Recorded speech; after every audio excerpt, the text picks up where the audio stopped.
what we're talking about when we jump over to Warner Brothers, because the end of TV is really the start of the launch of the film side of it. Sort of, because now it's all going to be kind of connected. And of course we're talking about, which I can't even believe this happened. This was supposed to be a 7-year run. It ended up being a 4-year run because of James Gunn's decision to, we don't want anything competing with our movie, whether you like that or not. But this week, the more than 2-decade run, yeah, you heard that right, 2-decade run of the WBCW superhero reign came to an end. As you guys know, it started with Smallville way back in 2001, y'all, 23 years ago on the WB. And of course, ended this week with Superman and Lois. Now, as you guys know, the Arrowverse began in 2012 with the launch of the CW series Arrow. But the start of it was actually way back when Smallville debuted on the WB 23 years ago.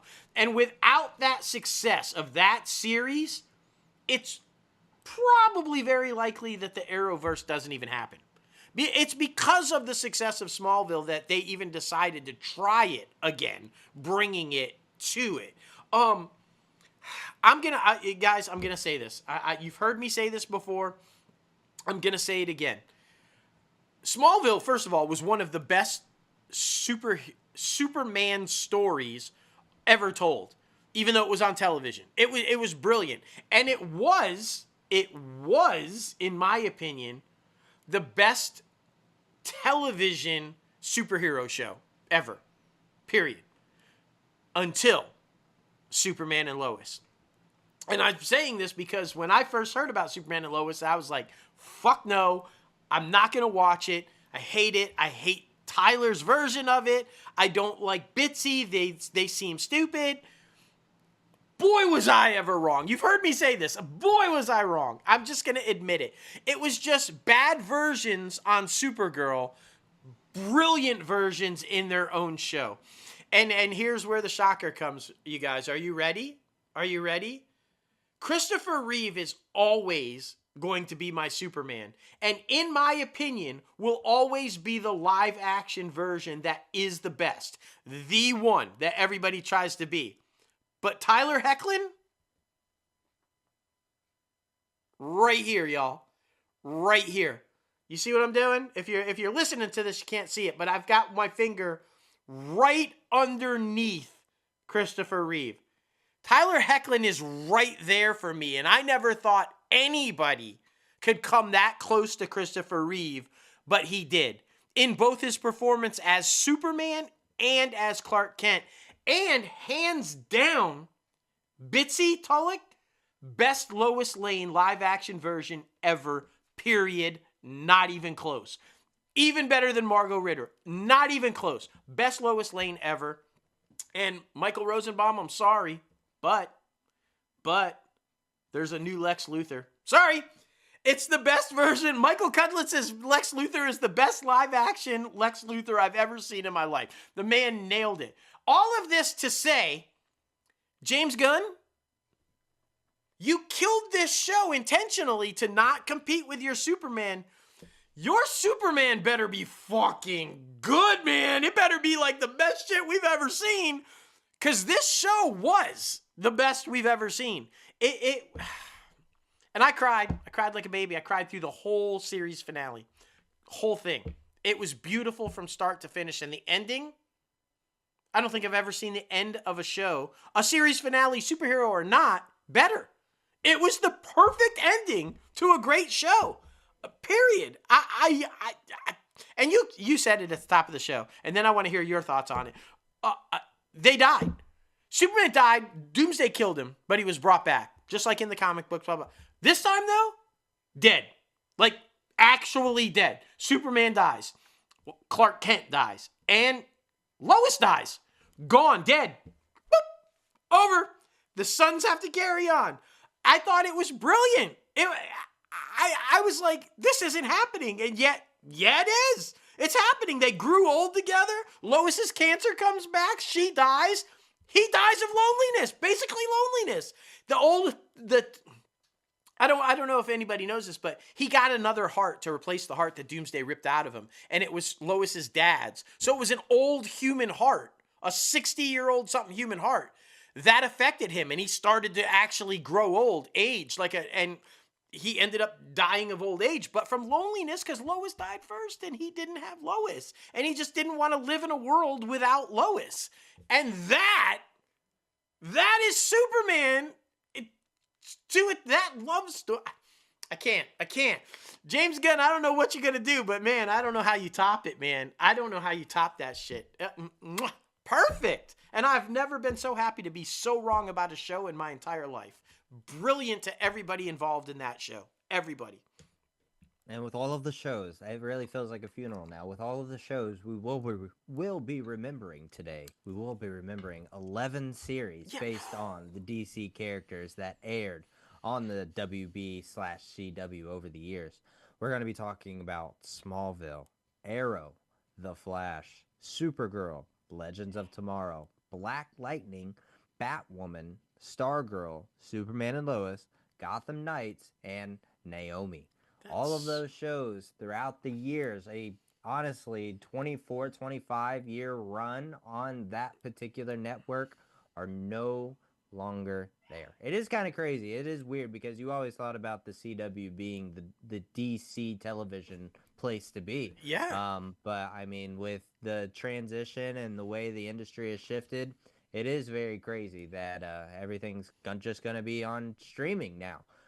Trying to figure that out. And I mean, we got the Commandos coming out or is already out. Yeah. Yeah. Yeah. So that is the first project that James Gunn said he puts under his DCU banner.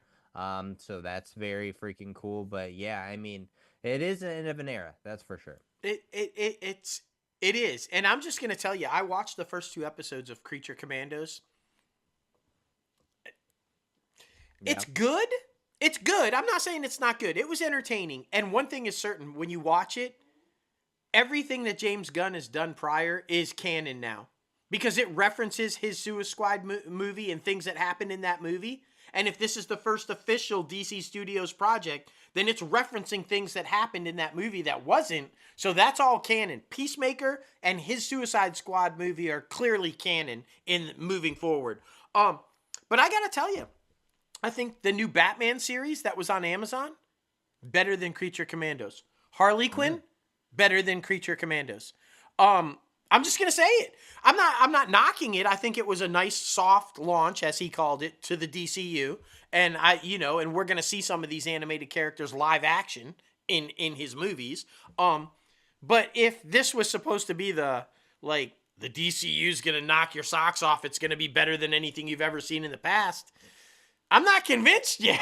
I'm not convinced yet. The Penguin, infinitely better.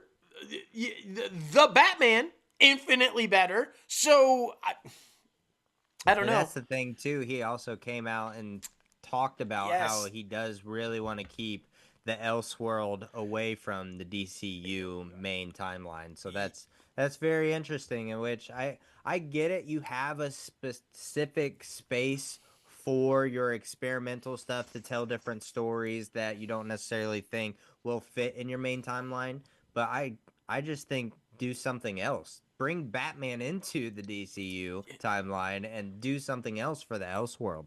I don't think that's the right decision. And I mean, it's obvious too that under the regime that it's getting kind of frustrating too, because you saw Robert Pattinson came out and said, if this thing is a trilogy, I'll be close to retiring by the end that we're done. Yeah. Which I mean makes sense. More strikes happen and another pandemic, God hope not. World War III maybe, who knows?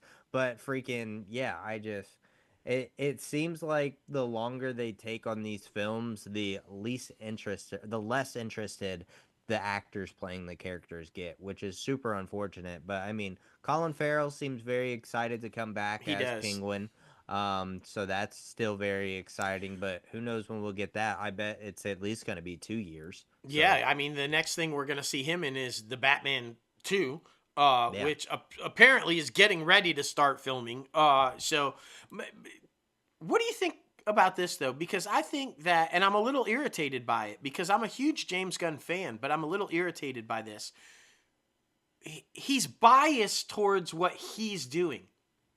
Yeah. Why is it okay? He said, I considered bringing Pattinson into the DCU, but then I decided I wanted to keep the Elseworld stuff. Well, why is it okay to have two different versions of Batman, but it wasn't okay to keep Superman and Lois and let it finish its 7-year run? Why can't that be considered Elseworld and you had two different Superman stories going on? Because you're doing Superman and you didn't do Batman? That seems a bit biased to me. Like, oh, I'm okay with two Batmans, but I'm not okay with two Supermans because I'm doing Superman. Well, fuck that. I mean, this was a great show and a great story that should have played out. They had all these plans for Brainiac and all these things. So you can, in my opinion, if you're going to allow Elseworld, then that means you have to allow for different versions of all the characters, not just ones you pick and choose because you don't want it to compete with your thing. That just doesn't seem right to me, right? I mean, what do you think? Yeah, I mean, definitely agree, especially since it's on the television side. Even if you did bring it to Max, I mean, I really didn't think it would be that big of a deal. I mean, we've known that DC they've been doing this for like 10 years. Yeah. The all of these different iterations of the characters in such a short timeline to where they do cross over. But I mean, with not having that much skin in the game, all you can say is he's the boss. He's the boss. He Like is. that's it. He That's is. it, man. Uh, well, and I hope his decision for keeping Elseworld stuff. I'm excited because I love the Batman, and I'm curious to see where Matt Oh Reeves yeah. takes that, and how. But it doesn't necessarily translate to success as we saw because Yeah. Joker Folie à Deux, complete and total fucking bomb, and that is an Elseworld.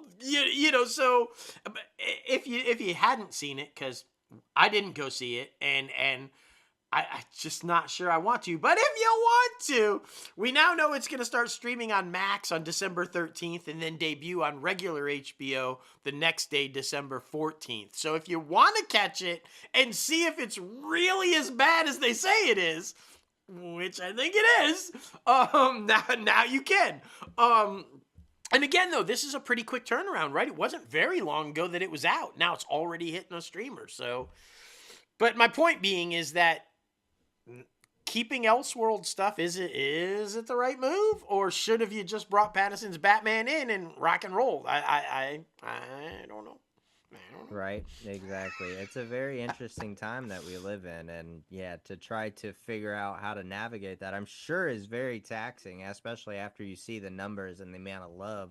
So yeah, it is interesting to see what's happening behind closed doors that you're like, why though? What is the real reason? You say this, and it's a very, it's a very publicist answer about why you decided to move away from certain projects. So I just I don't know, man. It's so goofy, but like I said, he's the boss, so he's the one that is able to call the shots. And I just with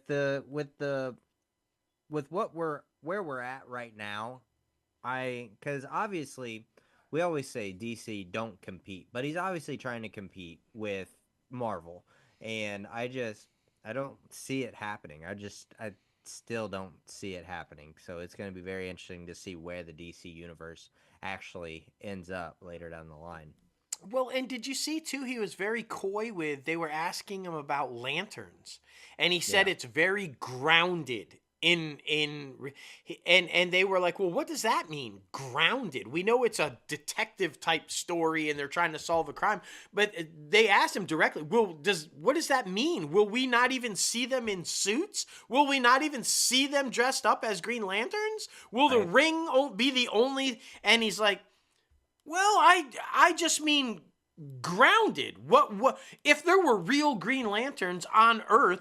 What would they be like? And I'm like, but they're not on Earth. They're Earth people that are guarding Earth in the universe. They're supposed to be They're supposed to be like, if these It's guys are supposed to be just, sci-fi. Like yeah. you're supposed to be a little exaggerated with things. So yeah, like I get like it'd be a cool like True Detective Smallville type of thing, but you also do need to add some of that because it is the Green Lantern Corps, like you said, they're traveling across space. They're freaking, they're glowing green. They're hue green. Exactly. Like they need to be there.